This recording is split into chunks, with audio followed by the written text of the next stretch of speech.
Raigarh जिलार Padampur block अंतर्गत डेरिगा आश्रम school एक अभावन घटना घटी गतकाल राति स्कूल पिओन गरम डाली नेउथा बेले जड़े पंचम श्रेणी देहरे फुटंता डाली पड़ प्राय 25 भाग पड़ जाइए। तेबे कथा को लुचाइबा पिओन जनक पिलाटी तार घरे छाड़ी आसता बेले जलापड़ा छटपट पिला धरी विधवा माँ पद्मपुर मेडिकल पहुंचा पर डाक्तर ताको रायगढ़ मेडिकल को पठाई। सूचनायोग्य डेरिगा आश्रम स्कूल गतकाल राति खाद्य प्रस्तुत होता गरम डाली स्कूल पिओन सूर्यराव काटका नेउथा बेले स्कूल पंचम श्रेणी छात्र मानस बर शिशु उपर पड़ जाता। तेज शिशुटी जलापड़ा हेबारु कथा पदारे पड़ आशंकार पिओन क्या न जणाई पिलाटीर घरे नहीं छाड़ी पिलार माँ जे कि विधवा अटंती कुमारी सबर कहते। तेज पिलार समस्या बढ़िबार माँ बहुत कष्ट पद्मपुर गोष्ठी स्वास्थ्य केन्द्र को आनी बेले डाक्तर चिन्मय सामल चिकित्सा कराई। तेज पद्मपुर किसी गणमाध्यम प्रतिनिधि जाना पर स्थानीय बीडीओ शिवप्रसाद पट्टनायक और ब्लॉक मंगल अधिकारी सस्मिता रथ को अवगत कराया मंगल अधिकारी सस्मिता रथ संगे संगे पद्मपुर मेडिकल को पहुंची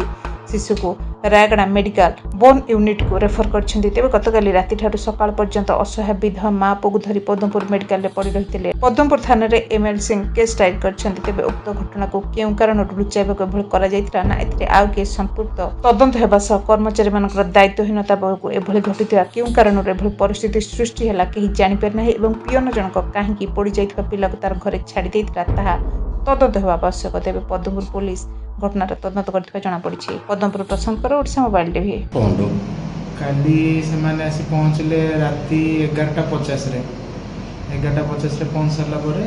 आमे तार जेहेतु जंघ पड़ीला जंघर अल्प जगह पड़ीला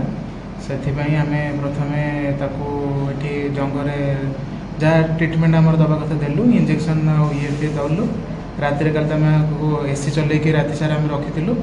ताको आम बुझेचु जहाँ जहाँ इंजेक्शन 5 दिन से आसी नब सकाଳେ सन्ध्यारे सी माँ को सांगे आसते